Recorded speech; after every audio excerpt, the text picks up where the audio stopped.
Hello tonight. This is the RockWire. I'm your host, CJ. And here with my man, Little Whale Trading before you become a big whale. You got to be a little whale.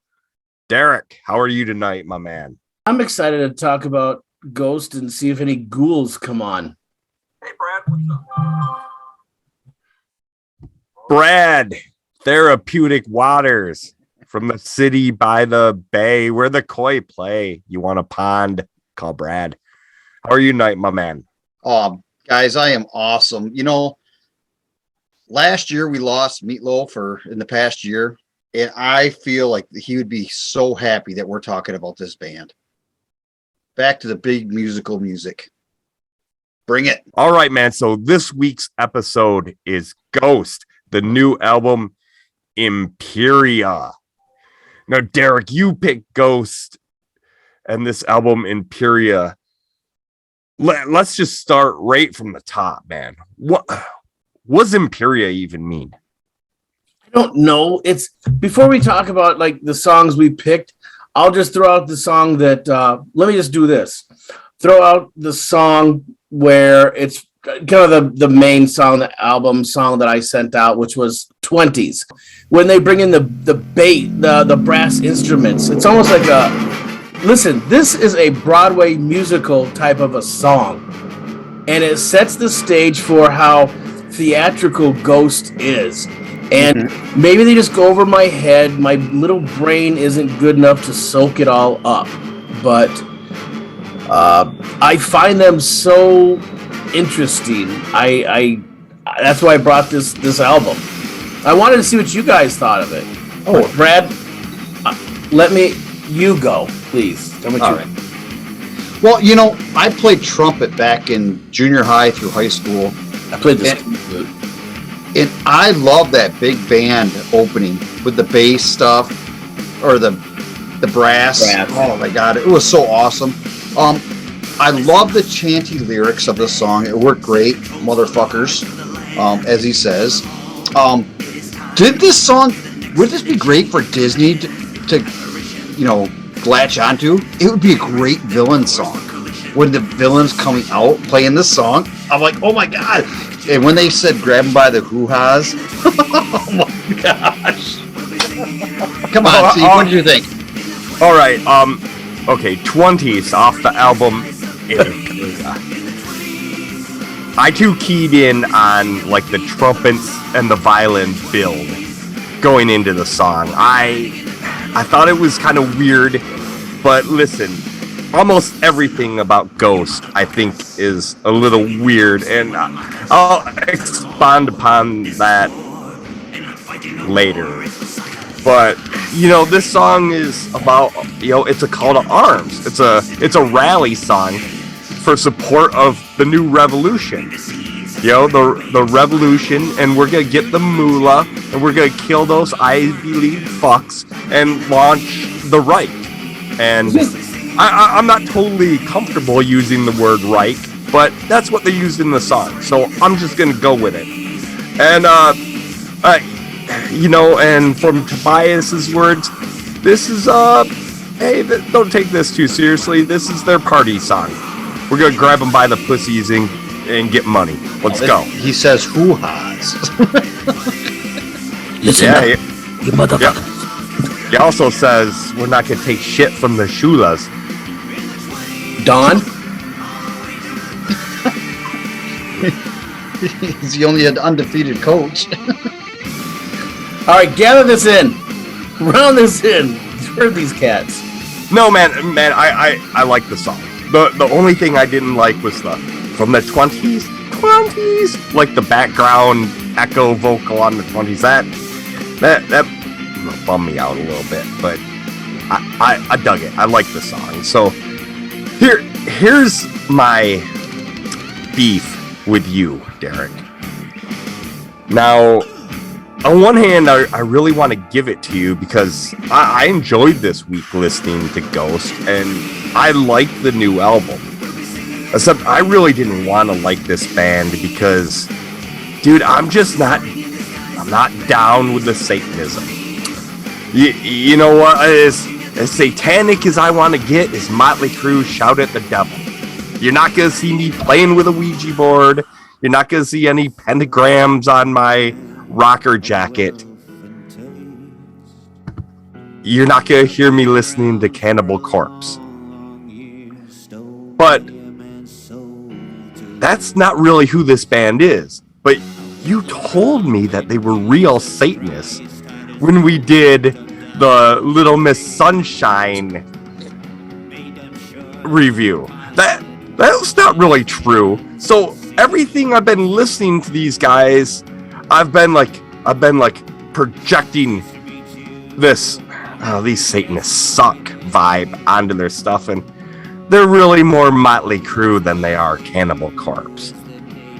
So let's get on to, let's do Brad's song. Brad's favorite song off the new IMPERA album is, what's the name of it? Caesarion. You know, I thought this was great because in the past, the three of us have joked around about those mashup videos when people send them out, you know, and they take several artists and they blend them into one. This song is that in a nutshell. It blends 2000 punk era with 80s metal and 70s hard rock, and they blend it into one incorporated song, which really rocks. I love all the pattern changes in this song. There's a little bit of Rush influence in this song, from what I heard. I love it though. It's a great song. So many great tones. When this song comes in, it reminded me of The Who a little bit. All right. And it proceeded to continue this kind of a 70s vibe for me, but you're right. I shouldn't like Ghost. Shouldn't like them. Not because they're Satan. I mean, whatever. You know, CJ gets all weird. He thinks he's going to get possessed by the devil or something if you listen to him. Only if you play it backwards, dummy. But,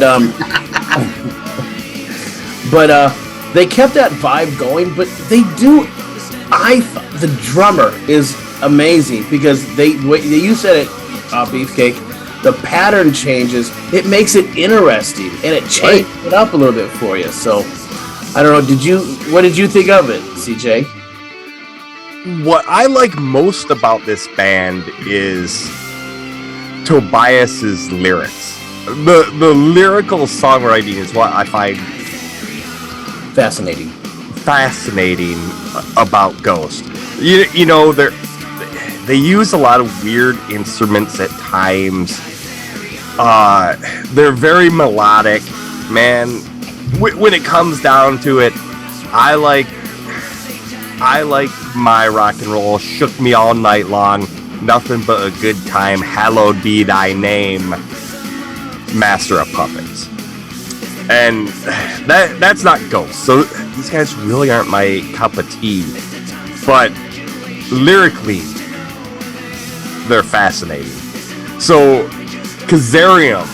So, what is this song about? Because I know the answer, but I want to know what you say. Yeah, Brett, we know the answer. What are you going to say? From what I remember reading, the Christians killed this gal for her beliefs. Hypatia. Yeah, yep. So I do know that portion of it. All right, so at its heart, this is a really strong anti-Christian song. Mm-hmm. But like I said, more Motley Crue than Cannibal Corpse. Tobias isn't sacrificing babies to the Baphomet statue. Can I go back to your satanic view of this band? Well, most of it is from Derek because he told me they were real Satanists and they're not. But this is why I think they get classified as that. Is because when you look at history is always told from the group or the individuals that perceive to have won whatever was going on. And I think this band actually takes a stance of let's go back and actually see history from the other view. So because they're not following the typical patterns of society, they're labeled as satanic because of that. Yeah, absolutely. So this Hypatia, she was more of a scientist, and she was pronouncing thoughts that weren't in line with the very, very early Christian doctrine at its infancies before the Bible and before it became, it was at its very most cult stages. Good song. Strange material, but I love songs with historical inferences like Alexander the Great, etc. God knows Maiden and Metallica made half a career writing songs like that. Derek, my man, what was your favorite song off this album not called 20s or Little Sunshine? I know Little Sunshine is so good. Which is my real favorite. I had a hard time choosing between Hunter's Moon, which I thought was really good, and Spillways. Now I went with Spillways because, dude, now when this song starts, I'm not a huge fan of keyboards, but they did such a good job of it. And it starts off with like, who is this, Bon Jovi? But it's such a fun song to listen to. It's just a good song. And I'm sure if I got into the lyrics, but you know me, I have a hard time understanding the English language sometimes. So, but I kept running it back, and that's why I finally picked Spillways, because I just thought this was a damn good song, though. It's a catchy tune, and damn me to hell, I'll meet you there, Tobias. The keyboards, they added to the song. It was fun to listen to. So, I mean, Brad, am I insane? Oh, I wrote down Bon Jovi, Toto, Meatloaf. I'm like, man, that was so good. But the main word I used is, this song is just groovy. The production of this song blends all the different sounds so well. This is like watching hours of a musical crammed into 3 minutes and 17 seconds of a song. It's crazy. And these lyrics are really super deep when you listen to them. I know CJ is going to get into them more, but it's amazing what trauma can do and how the effects that it spills throughout your soul. And that's really what he's talking about, how it just, these ongoing effects. But the song, gosh, it's good. I like it. CJ, what'd you think? Can't believe you guys both have a John Bon Jovi reference for this fucking song. Gino works at a diner all day. Fuck, Ovey, man. Alright, so when I was listening to this song through my projecting Satanism onto the band lyrics, I had decided that, holy shit, this song's about self-mutilation. This song's about cutting yourself. This song's about hurting yourself. This song's about suicide. That's devil shit, right? So, no. The song says Tobias is about relief of pent-up dark energy through the spillways, because you gotta let that stuff go. You gotta let it overflow, which is pretty much what Brad said, and I feel bad about the way I was interpreting the lyrics onto them because of what Derek told me. I just keep taking the beatings on this. Oh my god. All right, man. Okay, my favorite song was "Watcher in the Sky," and I've told you once, and told you lots of times, I like my metal thrashy, and lo and behold, "Watcher in the Sky" has a pretty much straight up thrash riff, the best guitar riff on the album, in my opinion. Right at the beginning, Tobias drops this word he made up, not evolutionary, but evolutionary. interesting lyric on that one. But this is about us using science to look for the existence of God. You're looking through your telescope. You got your watch light up in the sky. You're looking at the planets. You're looking at the heavens. You're looking for that higher power. All wrapped into interesting lyrics in a badass heavy metal song. Brad. Oh my gosh. Them lyrics though, that's going to be a stadium killer. When they start chanting those lyrics to this song, back to them. But first of all, that galloping riff throughout the song is so tight. Tobias's vocal range in the pre-chorus, spot on, amazing. I love the dive bomb pinch harmonics throughout the song. It was awesome. The solo reminded me of Iron Maiden. But what I really appreciate about the song is the lead guitarist would harmonize with the rhythm guitarist, and then all of a sudden you'd hear the solid bass come out of everywhere, and it just pulled the song together, and it just kept building. So, Dee, what'd you think? I should not like Ghost at all. I don't know why I do, but I think a lot of it has to do, you hear his vocals, they're so polished and smooth, but a lot of these songs we're talking about, there's a little grit in his vocals that came out, as far as I could tell. But the way they layer them, it's so polished. And I know, Beefcake Brad, aka Bob Rock, I don't know how, produced you feel this is. I think it is really produced, but it's really produced well. And the way they do the arrangements, it creates interest, and for me at least.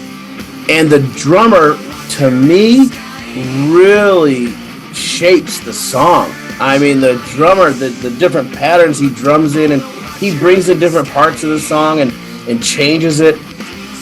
This is a classic song on the album where this is just another example. I can just sit and drive in my car and just listen to it and just be mellow but jam, it's so goofy. I shouldn't like it, but he does something so well that and this is one of the songs that I thought was just fun to just listen to driving down the road. Well, let me try to answer that for you by answering it for me.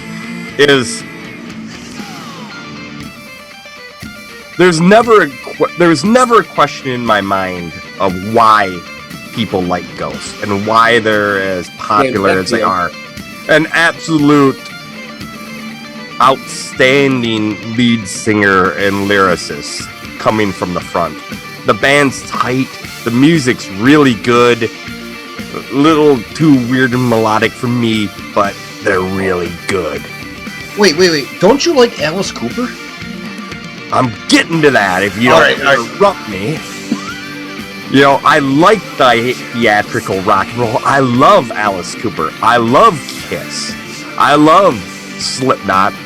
All bands that I think are more exciting on stage than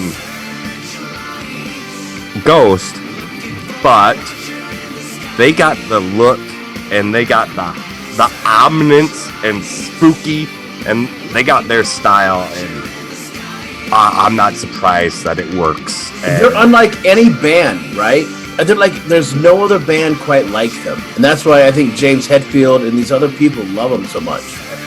I want to say in this moment, kind of reminds me of them, because there's got to be so much change up in between songs on that set. But these guys are just musicians, hands down. They're amazing. Yeah, 5-star musicianship, no doubt. Right. I want to see them. You too. See ya. See ya. If I dance around in high heels and play a piano with my dick,